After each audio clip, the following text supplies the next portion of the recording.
Сәлем, достар. Міне, бүгін сіздерге шок факт дайындадым. Біз күн сайын сөйлейміз, біріміз жаймен, біріміз қатты, кейде ашумен айқайлаймыз. Бірақ ешкім ойланбайды. Адамның өз дауысы өзіне зиян келтіруі мүмкін екенін. Бұл жай миф емес, нақты ғылыммен дәлелденген шын факт. Кәне, бірге тереңірек үңілейік. Адам сөйлегенде ауа өкпеден шығып көмей арқылы өте отырып, дауыс байламдарын тербейді. Сол тербеліс нәтижесінде дыбыс пайда болады.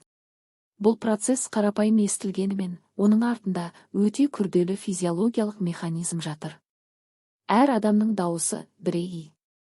Оның жиілігі, тембрі, күші, интонациясы барлығы жеке биологиялық қолтаңба іспетті.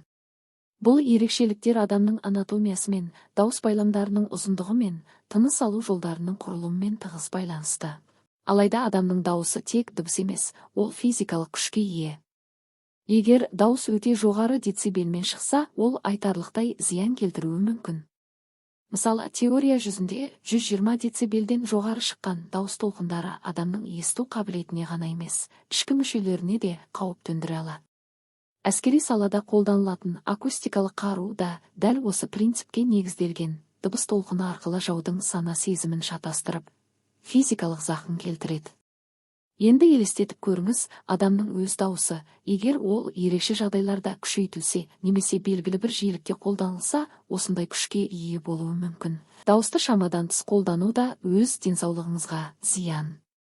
Егер адам ұзақ уақыт қатты сөйлесе, айқайласа, немесе вокалдық техниканы дұрыс пайдаланбаса, дауыс байламдарына салмақ түседі. Бұл вокалдық түйіншек деп аталатын зақымдарға әкелуі мүмкін. Ол дауыс байламдарының бетінде пайда болатын кішкентай ісік немесе жара. Мұндай жаралар дауыс сапасын нашарлатып, уақыт өте келе дауыс мүлде жоғалып кетуі ықтимал. Кәсіби әншілер, ұстаздар, дикторлар осындай қауіпке жиі ұшырайтын адамдар. Тағы бір маңызды факт, дауыс физикалық денсаулықтан бөлек психологиялық күйге де әсер етеді. Қатты сөйлеу, ашулы үнмен сөйлеу жүрек соғысын жиілетіп, қан қысымын көтереді. Бұл әсіресе жүйкесі әлсіз адамдарда қауіпті. Адам ашумен айқайлағанда ол өзінің миына, жүрегіне, қан айналымына үлкен жүктеме түсіреді.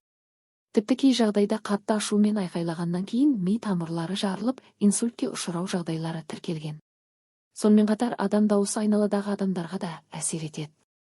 Ғылыми зерттеулер көрсеткендей, жағымсыз интонациямен, мысқыл немесе ашулы дауыс қолданылғанда, тыңдаушының миы стресс қабылдағандай реакция көрсетеді. Яғни, дауыс қарым-қатынас құралы ғана емес, адамның ішкі әлемін өзгеге тікелей жеткізетін энергетикалық құрал. Ол емдеуі де, жаралауы да мүмкін.